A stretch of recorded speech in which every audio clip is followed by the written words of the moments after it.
श्रीमद् भागवत महापुराण की। अहो अमीसां किं कार्यशोभनं प्रसन्न येषां स्वदुःस्वयं श्रीहरि यर्जयन्मलब्धं निःशुभारताजिरे मुकुन्द सेवापिकमस्पृहा हीना मुकुन्द सेवापिकमस्पृहा हीना। ये तो देवा ही देवा गायन्ति। पिछले दिन हम लोग भागवत महापुराण की स्मृति पंचम स्कंद 19वें अध्याय में भारत भूमि की महिमा का वर्णन सुन रहे हैं, जहाँ पावनी गंगा और बहुत सारे पुण्यदायी नदियाँ बहती है, जहाँ ऋषि मुनियों के तपस्थली सुंदर सुंदर पर्वत पहाड़ हैं। धन्य ऐसा भारत भूमि। अहो अमीसा किम कार्य शोभनम प्रसन्न येषां स्वदुःस्वयं हरि। और उस भारत वर्ष में उत्पन्न हुए मनुष्यों के महिमा का क्या वर्णन हम लोग करें।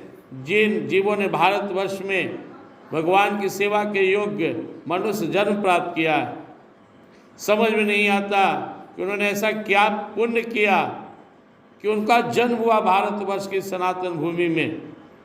हमें तो लगता है स्वयं श्री हरि ही इन पर प्रसन्न हो गए और उन्हें परम गति प्राप्त करने का सुंदर स्वावसर प्राप्त किए।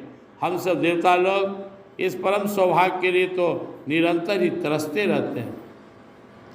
किम दोष कर्णैन कर्तुर्भिस्तपोव्रतैर्दानादिभिर्वा दुर्येन फल्गुना न यत्र नारायण पाद पंकज अस्मृति प्रमुष्टाति यसीन्द्रियोत्सवात् अस्मृति प्रमुष्टाति सैनेन्द्रियोत्सवात्।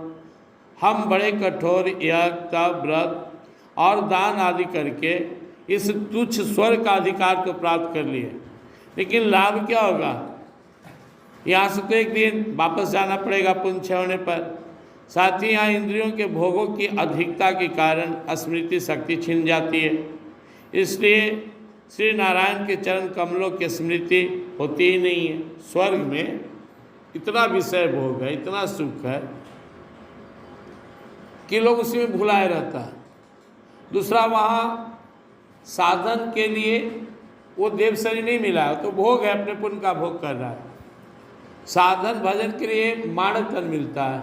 इसलिए देवता लोग ही पश्चाताप कर रहे हैं कि हम लोग लोभ करके, कभी वो व्यम शरीर से मनुष्य थे, तो मैं लोभ में सत्संग भजन किया कि भगवान हमको स्वर्ग का सुख मिले, हमको अब खूब बढ़िया दिव्य लोक मिले, हम आ गए।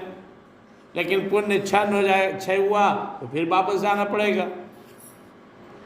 कल्पायु संस्थान जयात् पुनर्भवात् क्षणायुषां भारत भोजयो वरम क्षणेन मर्त्येण कृतं मनस्विना सन्न्यस्य सन्न्यात्यभयं पदम हरे।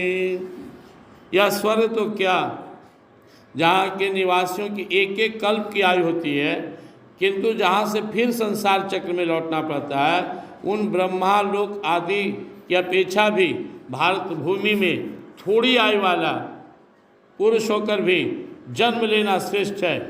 क्योंकि यहाँ धीर पुरुष एक क्षण में ही अपने इस मर्द शरीर से किए हुए संपूर्ण कर्म श्री भगवान को अर्पण करके उनका अभय प्रदान कर सकता है। पुरुष का अर्थ यहाँ पुरुष जाति से नहीं है, पुरुष में सब पुरुष व्यक्ति से कह रहे हैं कि हजारों युग के जो ब्रह्मलोक है, धरती के हजारों लाखों युग के समान ब्रह्मलोक का आयु होता है, और बहुत सारा दिव्य लोक है। वहाँ जाने से भी कोई विशेष लाभ नहीं है, क्योंकि पुण्य क्षय होगा, वापस आएगा। लेकिन धरती पर कम उम्र का भी अगर जन्म मिले शरीर नर नारी का, उसे भी भारत भूमि में मिले तो भी सार्थक है। क्योंकि हो सकता है कि किसी संत से सत्संग हो जाए, कोई भक्त का सानिध्य मिल जाए, दैव योग से भगवान के सामने समर्पण हो जाए, हे नाथ, हे मेरे नाथ, मैं तो आपका हूँ, मुझे अपना बना लो, अपनी शरण में ले लो।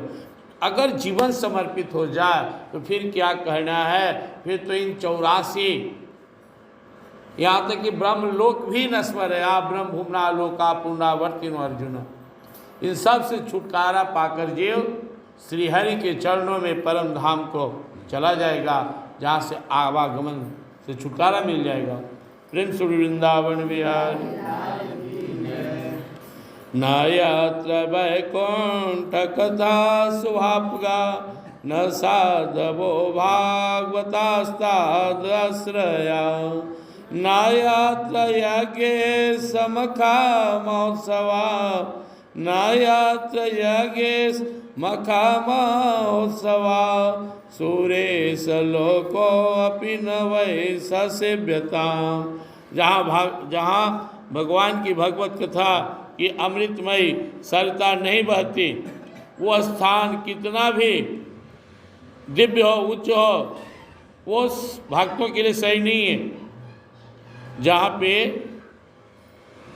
नित्य गीतादि के साथ भगवान का यज्ञ न हो, भगवान की कथा न हो, भगवान का भजन न हो, वो ब्रह्मलोक ही क्यों न हो, वो सेवन के योग्य नहीं है।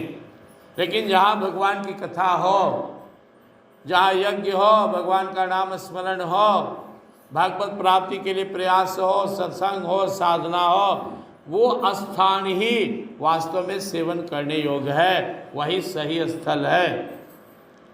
प्राप्ता निर्जातिम तुर्ये च जंतवो ज्ञान क्रिया द्रव्य कलाप समृता न वैयतीर्ण पुनर्भवायते भूयो वनौकाय व्यांति बंधनम।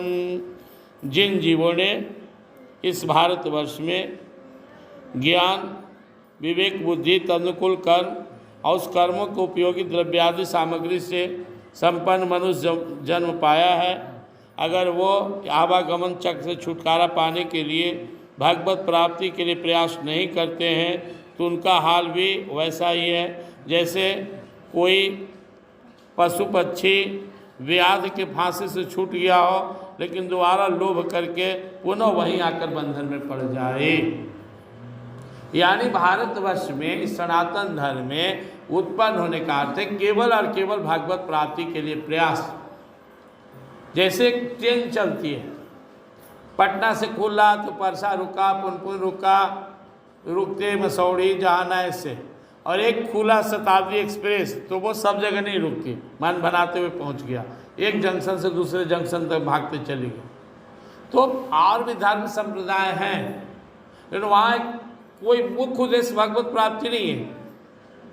वहाँ पे कि चलो उनकी पूजा पाठ भी करो, कुछ सुख प्राप्त कर लो, लेकिन अपने धर्म में सिर्फ भगवत प्राप्ति, मुक्ति। इसीलिए ये सनातन धर्म में हम लोग उत्पन्न हुए हैं।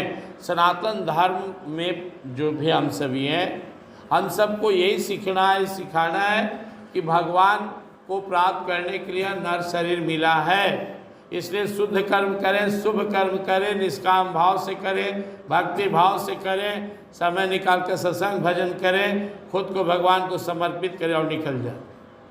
और कोई दूसरा उद्देश्य नहीं है। अगर कोई दूसरा उद्देश्य मन में है तो उसे धीरे धीरे समर्पित करते रहिए।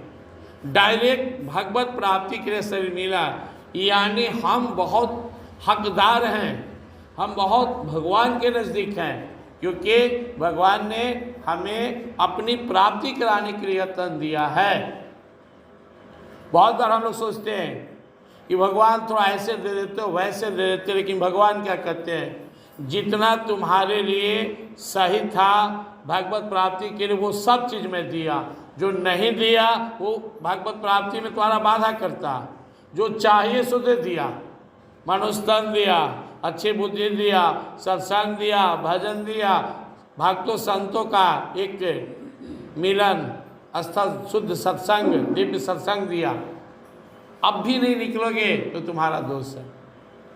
अपने को शुद्ध बनाओ, दिव्य बनाओ, साधन पर ध्यान दो और निकल चलो। प्रेम से बोलिए वृंदावन बिहारी राजा राम।